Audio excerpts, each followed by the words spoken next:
Saludo hasta ahora al alcalde de Medellín, Federico Gutiérrez, está con nosotros. Alcalde, bienvenido. Pablo, ¿cómo estás? Lo hemos buscado, alcalde, porque ante el traslado de los cabecillas en las últimas horas de la cárcel de Itagüí, que es muy cerca allí de la ciudad de Medellín, pues muchos delinquían allí en el oriente antioqueño, muchos delinquían también incluso en la ciudad de Medellín, y esta decisión tiene, por supuesto, reacciones que queremos conocer con usted. ¿Qué opina de esta primera decisión del presidente Abelardo de la Espriella? Pues que el presidente Abelardo de la Espriella comenzó con pie derecho, porque es poniéndose del lado de los ciudadanos, de la fuerza pública y no de los criminales, como lo hicieron durante los últimos 4 años.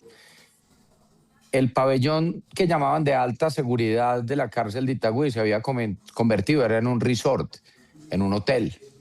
Y estamos viendo que trasladaron a todas las personas que estaban allá. Ahí habían personas de las estructuras criminales de Medellín y del área metropolitana. 23 de los cabecillas y jefes de esas estructuras criminales fueron también trasladados, pero ahí también habían integrantes del Clan del Golfo, de ELN, de muchas organizaciones criminales. Y fueron dirigidos hacia otras zonas del país también para mantenerlos aislados. Yo creo que esa es una decisión correcta, fue una decisión correcta de parte del presidente Abelardo de la Espriella, del ministro de Justicia, del doctor Cancino, del director del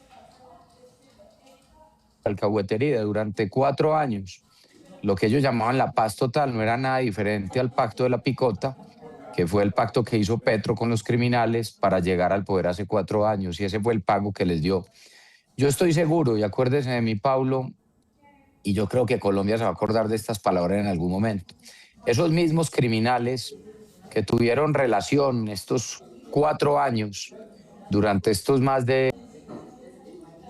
Ya vamos a recuperar la comunicación con el alcalde de Medellín, Federico Gutiérrez, porque además vemos que le entró una llamada, pero está interesante la reacción que está teniendo el alcalde de Medellín, Federico Gutiérrez, además porque es que tengo que dar un contexto que es fundamental y ya se lo voy a preguntar a él, y tiene que ver con que hay parte del traslado que se están haciendo precisamente de ellos, de los cabecillas. Precisamente estamos hablando de 103 peligrosos criminales, como lo ha anunciado el gobernador de Antioquia, que tienen que ver precisamente a cárceles como Palmira, Girón, Valledupar, La Dorada, El Barne y otros lugares, y estamos hablando de Carlos Pesebre, Douglas y el Indio. Y para allá va mi pregunta, alcalde, estos 3 cabecillas, Carlos Pesebre, Douglas y el Indio, participaron, está confirmado, de ese famoso tarimazo registrado el año pasado en junio en la Alpujarra, en el centro de Medellín. Fueron 9 cabecillas en la llamada paz Sí, urbana, y hoy están siendo lo que yo, trasladados. justo lo que te estaba diciendo, Pablo, lo que pasa es que estuvieron de fiesta, estuvieron protegidos por el gobierno nacional, tuvieron hasta madrina de la mafia, entraban y salían cuando quisieran las personas que habían sido nombradas disque gestores o voceros de paz, y esto cambia radicalmente la situación para ellos, porque ya es tener un gobierno nacional que está enfrentando a las estructuras criminales, no que los saca de la cárcel para ponerlos en tarima, como sucedió acá con el gobierno anterior, cuando muchas de esas personas que usted menciona y de esos 23 cabecillas que son parte de esas jefaturas de estructuras criminales fueron capturados en mi anterior gobierno. Esos tipos se acuestan y se levantan pensando en mí. ¿Cuántos atentados no ha descubierto la fuerza pública y la inteligencia contra nosotros y contra nuestras familias de parte de esa gente? Todo el daño que nos han querido hacer. ¿Y por qué? Porque le hemos dado golpes contundentes. Y qué dolor nosotros, luego estando en alcaldía y ver que Petro los premiaba y los sacaba de la cárcel y los subía a una tarima. Ese tarimazo, que se llama así, es uno de los actos más infames del anterior gobierno. ¿Usted sabe cuántas personas, cuánto suman las condenas de esas personas que estuvieron con Petro en tarima en su momento?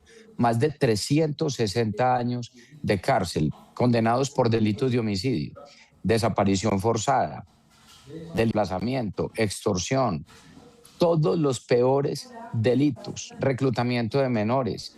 Entonces, para nosotros sí es muy importante que esa decisión que están tomando es ponerse del lado de la legalidad y no de los criminales. Yo acabo de tener una conversación telefónica con el presidente Abelardo de la Espriella, donde hablamos sobre este tema, donde él va a anunciar más medidas y de combate contra estas estructuras criminales, no solo en Medellín, sino en el resto del país. y yo veo que es una decisión responsable y es lo que estaba esperando la ciudadanía y nosotros como autoridades. Y gracias por hablarnos de esa llamada y gracias por anunciarnos que va a haber otras decisiones. Alcalde, estos cabecillas, Carlos Pesebre, Douglas, el Indio, usted me decía que sumaban más de 300 años en condenas. ¿Cuál es el perfil de estas personas? ¿Qué hacían estas personas? A estas tres personas que estás hablando en este momento, Pablo, se suman otros que estuvieron ahí, muchos de ellos capturados en nuestro primer gobierno y que hemos dado ese combate. Este perfil de personas, ¿quiénes son? Son jefes de estructuras criminales, no son bandas cualquiera, son jefes de estructuras criminales ligadas al narcotráfico, que hacen alianzas con carteles también internacionales para llevar droga a Estados Unidos, para llevar droga a Europa, para llevar droga a Centroamérica, pero que además tienen un gran prontuario criminal de toda la vida. Son los jefes de las CDO, de las GDO. En Colombia, para que entiendan esto, hay diferentes tipos de organizaciones. Están las GAOR, que son los grupos armados organizados, que son, por ejemplo, FARC, ELN y Clan del Golfo, ¿cierto? Y de ahí siguen estas GDO, que son los grupos delincuenciales organizados ligados al narcotráfico. Estos cabecillas, de los cuales estamos hablando, representan el 43% de las GDO de todo el país, estructuras ligadas al narcotráfico. Por eso es tan importante que se acabe esa sinvergüencería y esa vagabundería de la paz total.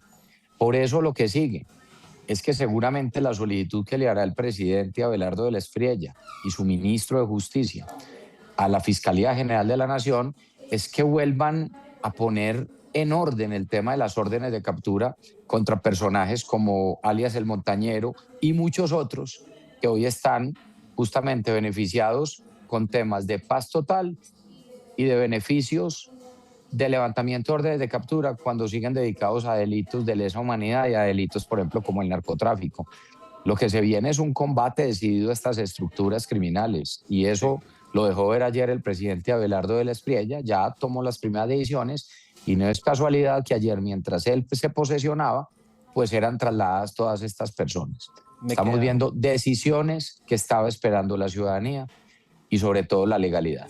Me queda una pregunta, que es de la cárcel de Itagüí. Sé que usted es el alcalde de Medellín, pero en Itagüí no se nos puede olvidar, alcalde, que fue esta parranda vallenata con Nelson Velázquez. Si me copia ahí la pregunta, ¿qué venía pasando en esa cárcel de Itagüí? ¿Por qué se producían este tipo de fiestas, de parrandas, de decisiones sin ningún tipo de ley, alcalde? Porque hacían lo que les daba la gana, Pablo, porque tuvieron un presidente que trabajara para ello y no para la ciudadanía. Hombre, es que vuelvo y le digo, ¿a usted le parece normal lo que pasaba en esa cárcel que era disque de alta seguridad? Que después se dieron cuenta y que las cámaras disque no funcionaban. Todo eso, nada de eso era casual, Pablo. Era un tema articulado entre el presidente Petro en su momento, entre la senadora Zuleta, entre muchas de esas personas que se prestaron para esa alcahuetería y le era pagando un favor. Pero yo le aseguro que muchas de esas personas que hoy son trasladadas van a contar que fueron todas las promesas que les hizo Petro y su gobierno, o esta señora que le acabo de mencionar, y cómo también los apoyaron supuestamente también con platas y con votos para esas campañas electorales. Es que aquí lo que viene es un escándalo de grandes proporciones de cómo utilizaron algo tan importante como es la paz, justamente para un beneficio propio, para tratar de quedarse en el poder, como ya nos habían aplicado esa dosis 4 años atrás. Esa cárcel se había convertido en un hotel. Mire los conciertos, mire lo que hacían. Y todo eso fue denunciado. Y vuelvo y le digo, esas personas son jefes de estructuras criminales. Nosotros en Medellín estamos dando un combate de frente a las estructuras criminales. Estábamos dando una lucha solitaria, acompañados, por supuesto, por policía, ejército y fiscalía, pero ahora vamos a tener el acompañamiento del presidente y del gobierno nacional. Cambia el panorama completamente. Y que la gente sepa, y sobre todo las víctimas, que esos delitos que cometió esta gente en contra de los hijos desaparecidos, en contra de tantas personas que han sufrido la violencia, pues que sepan que vamos a hacer justicia y que estamos del lado de las víctimas, de la ciudadanía y no de los bandidos. Vamos a seguir esta lucha de frente. Alcalde, una pregunta final. ¿Qué piensa, muy corta, qué piensa de que el presidente haya establecido sedes alternas como Medellín, también Cali, Barranquilla, todo en Medellín también ha hablado de sede alterna? Y si nos puede anunciar alguna medida que usted junto con el presidente vayan a tomar allí en Medellín. ¿Alguna adelanto? Me encanta que el presidente esté pensando en gobernar desde las regiones. Recuerde que aquí vamos a tener una sede alterna de presidencia. También se comprometió que la sede principal de ProColombia va a estar en Medellín. Y recuerde, ahora que estamos hablando de estos temas de seguridad, que yo le propuse y él ya aceptó, que dentro de toda la estrategia del hemisferio liderada por Estados Unidos, que se llama el Escudo de las Américas para lucha contra el narcotráfico, la explotación sexual de niños, niñas y adolescentes, el delito internacional, la sede en Colombia va a estar en Medellín. Aquí tenemos todas las capacidades. Yo desde la alcaldía he venido trabajando con el FBI, con la DEA, con la CIA, con HSI, Homeland Security Investigation, con CBP, con US Marshal. Tenemos todas las capacidades para articular lo que viene para seguridad desde Medellín, para todo el hemisferio y también para Colombia. Esa es una de las decisiones que ha tomado el presidente, pero yo como alcalde y como un montañero de esta región, ¿cómo no me voy a alegrar que un presidente quiera gobernar desde las regiones? Lo de Cali ayer fue espectacular, para Cali fue importante. Lo de Barranquilla es espectacular y le va a servir a Cali, pero también va a trabajar por Bogotá y va a estar en las otras regiones. O sea que yo veo esto con muy buenos ojos. Muy bien, alcalde, un abrazo. Gracias por acompañarnos, gracias por estos minutos con Noticias Caracol en vivo. Pablo, un abrazo. Los invito a la Feria de las Flores que termina mañana. Mañana cerramos con el desfile de silleteros que va a estar espectacular. El desfile número 69, el año entrante era el 70. El presidente de la Espriella, ahora en la llamada que tuvimos, me confirmó que nos va a acompañar en la ciudad. Viene con su esposa Ana Lucía, con sus hijos, y que no se pierdan esta fiesta de ciudad tan linda. Invito a todo el mundo que todavía tiene tiempo de venir. Un abrazo, Pablo, y gracias. Nos invita a la edición 70, la del próximo año, la que va a ser conmemorativa. Acá lo esperamos, ya empezamos a sembrar las flores para las silletas del año entrante. Un abrazo. Gracias. Bueno, un abrazo, chao. Gracias por acompañarnos. Pablo.